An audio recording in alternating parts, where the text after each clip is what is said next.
Let me tell you about a guy named Dave. Dave spent 32 years of his life working as an engineer. He was a dedicated employee at a manufacturing company, a place where precision and hard work were the daily standards.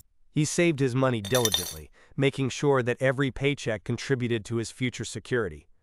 Beyond just saving, he invested consistently, watching his wealth grow slowly but surely over the decades. He made the conscious choice to live well below his means, avoiding the trap of lifestyle inflation that catches so many others. Dave followed the rules to the letter and truly did everything right to ensure his financial future was secure. Finally, at the age of 62, he reached the milestone he had been working toward for more than 3 decades. He hit his target number, with $1.4 million sitting ready in his retirement accounts. He owned a house that was completely paid off, and he had a pension that would cover almost all of his basic expenses. To mark the end of this long chapter, he threw the traditional retirement party, surrounded by colleagues who had become like family over the decades. He officially accepted the commemorative gold watch, a symbolic token for all the thousands of hours he had given to the company. With a heavy but satisfied heart, he cleaned out his desk, packing away 32 years of professional memories into a few simple boxes. He walked out into the rest of his life with a massive smile on his face. He felt that he was finally free from the daily grind. In that moment, it felt like he had won the game of life. Every financial goal had been met, and the future looked bright and open. For the first 2 months of his retirement, life was absolutely amazing for Dave. It was exactly the paradise he had imagined during all those years at the factory. He finally had the luxury to sleep in as late as he wanted, waking up naturally to the sunlight, instead of the jarring sound of an alarm clock. He spent a significant amount of his new free time playing golf, enjoying the sport he loved under the open sky whenever the mood struck him. Dave also worked on various projects around the house, finally getting around to all the repairs and creative builds he had put off for years. He spent hours binge-watching shows and movies that he never had time for during his busy career as an engineer. By month 4, the honeymoon phase of retirement came to an abrupt end. Dave had finally finished every single house project he had ever planned. Every wall was painted, every leak was fixed, and suddenly, he had nothing left to do. By month 6, the game of golf had become a monotonous chore. What used to be a rewarding escape from work was now just a repetitive way to kill time. The excitement was gone, and golf was getting boring. By month 8, the decline was undeniable. Dave was now watching television for 6 hours every single day. The mental sharpness he once used to solve complex engineering problems was beginning to wither away in the blue light of the screen. He could not remember the last time he had enjoyed a meaningful conversation with anyone other than his wife. The social network he had at work was gone, and he was left in a silence that was becoming deafening. By month 12, the situation had become critical. Dave was now taking antidepressants. The dream of retirement had officially turned into a nightmare of mental and emotional decline. By month 18, the situation took its most devastating turn. Dave had been diagnosed with early-stage dementia. He was only 64 years old, yet he was falling apart much faster than anyone could have ever predicted. Dave did not die immediately in the physical sense, but something deep inside him died the very day he stopped working. His body has simply been struggling to catch up with that internal loss ever since. Now, here is the thing that is going to make you feel deeply uncomfortable. Dave is not an outlier. He is not a rare case of bad luck or poor health. In reality, Dave is the statistical norm. The actual data on what happens to people after they enter traditional retirement is genuinely terrifying, and it challenges everything we think we know about the end of a career. Almost nobody in the personal finance space wants to talk about this truth. It is a taboo topic because it completely undermines the entire narrative we have built around the ultimate goal of retirement. My name is Kyle, and I spend way too much time thinking about why the thing we are all working toward might actually be killing us. If you are someone grinding toward retirement as the finish line, dreaming of the day you can finally stop working, make sure to hit that subscribe button and give this video a thumbs up, because what I am about to share might fundamentally change how you think about your financial goals. Here is the thing about retirement that the financial planning industry does not want you to understand. Retirement as we know it is a modern invention that your brain and body are not designed for. For the vast majority of human history, people worked until they died or until they physically could not work anymore. at which point they usually died shortly after. The concept of spending decades in leisure after a career is maybe 70 years old. It is basically a blip in evolutionary terms. Our brains evolved with the expectation of purpose, of contribution, and of being needed by a community. When you remove that essential sense of purpose, something deep inside the human psyche breaks. And we now have the hard data to prove it. A landmark study from the Shell Oil Company followed their employees after retirement and found something deeply disturbing. Employees who retired at 55 were 89% more likely to die in the 10 years following retirement than those who retired at 65. 89%. That is not a small effect. That is nearly double the mortality rate just for retiring a single decade early. Now, you might be thinking there is a selection bias here. You might assume that maybe the people who retired early were already sicker, and that is why they both retired early and died early. The researchers controlled for that exact factor. They looked at healthy retirees specifically, and the disturbing effect persisted. Something about the act of retiring itself seemed to accelerate death. This finding has been replicated across multiple studies in many different countries. A study published in the Journal of Epidemiology and Community Health found that for every single year of early retirement, the risk of death increased by 2%. Another study in the British Medical Journal found that retirement was associated with a significant decline in both physical and mental health. These effects were most pronounced in the very first few years after stopping work. Research from the Institute of Economic Affairs found that retirement increased the probability of suffering from clinical depression by 40%. The same research also showed that it increased the probability of having at least one diagnosed physical condition by about 60%. And here is where it gets really interesting. A study by Dr. Ursula Staudinger found that cognitive decline accelerated dramatically after retirement. Processing speed, memory, and executive function all deteriorated faster in retirees than in age-matched controls who continued working. The brain, like any organ, atrophies when it is not used, and for most people, work is the primary source of cognitive challenge in their daily lives. Take that away, and the brain begins to wither. Now, you might be thinking, Kyle, this does not make sense. You might feel that the data I am sharing contradicts what you see in your own life. You probably know plenty of retired people who are happy and healthy. Maybe your grandfather retired at 60 and lived all the way to 93. And you are not wrong.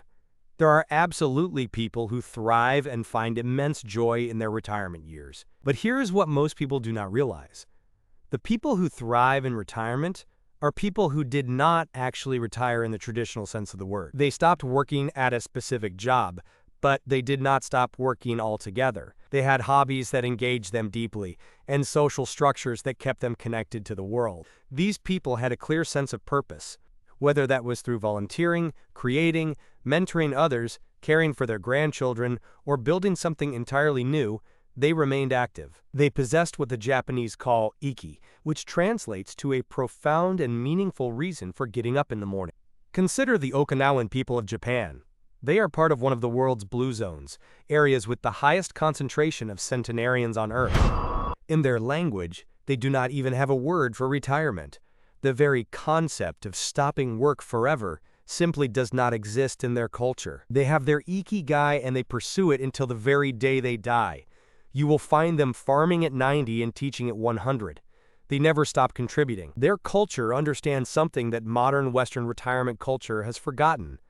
Humans need purpose to survive. Let me connect this to the distinction that I think is the most important reframe in all of personal finance. There is a massive difference between retirement and financial independence, and conflating them might be literally shortening your life. Retirement, as it is traditionally conceived, is about stopping. It is about reaching an age or a number where you do not have to work anymore, and then you do not. The goal is leisure. The finish line is the total absence of obligation. Financial independence is something completely different. Financial independence is fundamentally about having options. It is about reaching a point where you do not have to work for money, which means you can work on whatever you find meaningful without ever worrying about whether it pays. The goal is not to stop working. The goal is to do work you would choose even if you were not being paid, because you are no longer forced to do work you would not choose. This distinction sounds subtle, but it is the difference between life and death, sometimes literally. Let me show you why this matters with some concrete numbers so that we can look at the real-world math behind this concept. Let us say you have hit your financial independence number and you have $1.5 million invested. This generates about $60,000 per year at a 4% withdrawal rate, and your expenses are $50,000. Under the traditional retirement model, you simply quit your job and fill your days with endless rounds of golf, television, and cruises through the open ocean. Under the financial independence model, you quit the job you did not like and start doing something you actually do like. This might mean starting a business you always wanted to try, or volunteering extensively for a cause you believe in. Maybe it means creating art, writing, or building things with your own two hands. In both of these cases, you are not working because you need the money, but in the second case, you are still working because you want to. In the second case, you still have structure, challenge, purpose, social connection, and cognitive engagement. While the financial math remains identical, the actual health outcomes for your life are dramatically different. This is where it gets really interesting because we need to talk about what work actually provides for us beyond just money. Removing it is dangerous because work provides at least 5 critical psychological and social functions. The first of these functions is structure. Work gives your days, your weeks, and even your years a specific rhythm.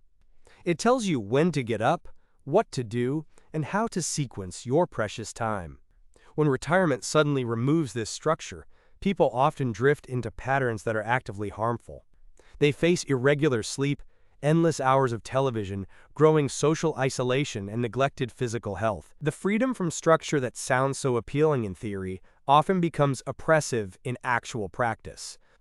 Research on unemployed populations consistently finds that even people who hated their jobs struggle deeply with the loss of this temporal structure. The second function of work is identity. For better or for worse, we derive a huge portion of our sense of self from what we do every day. When someone asks you, "What do you do?" and you no longer have a clear answer, something in your core sense of self becomes unmoored. A study from the Journal of Vocational Behavior found that career identity is one of the strongest predictors of adjustment to retirement. People who had strongly job-identified selves struggle the most after stopping work. This identity hole is incredibly hard to fill. The third function is social connection. For most adults, work is the primary source of social interaction outside of their family. Your colleagues, your clients, and your professional network provide constant daily human contact.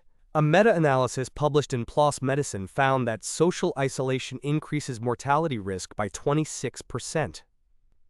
This is comparable to smoking 15 cigarettes every single day.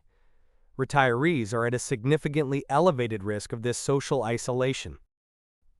The fourth function is purpose. Humans have a deep need to feel useful, to contribute, and to matter. Work, even work we do not love, often provides this sense that we are doing something that helps others or creates real value. Viktor Frankl, the psychiatrist who survived Nazi concentration camps, argued that the primary drive in human beings is not pleasure or even happiness, but meaning. When retirement removes the sense that we are contributing to something beyond ourselves, a kind of existential vacuum opens up. This is exactly what the research on purpose captures. People who have a clear purpose live longer, healthier lives. The fifth function is challenge. The brain needs to be challenged to remain healthy. Novel problems, learning curves, and difficult tasks, all of these things stimulate neuroplasticity and cognitive maintenance. For most people, work provides a constant stream of challenges that they never consciously recognize as brain exercise. Remove work, and unless you deliberately replace it with equally challenging activities, your brain begins to atrophy. This is why retirement is so often associated with accelerated cognitive decline. It is not actually because of your age, but because of the sudden and total removal of cognitive demand from your daily life. Now, I want to be very clear about something because I do not want to be misunderstood.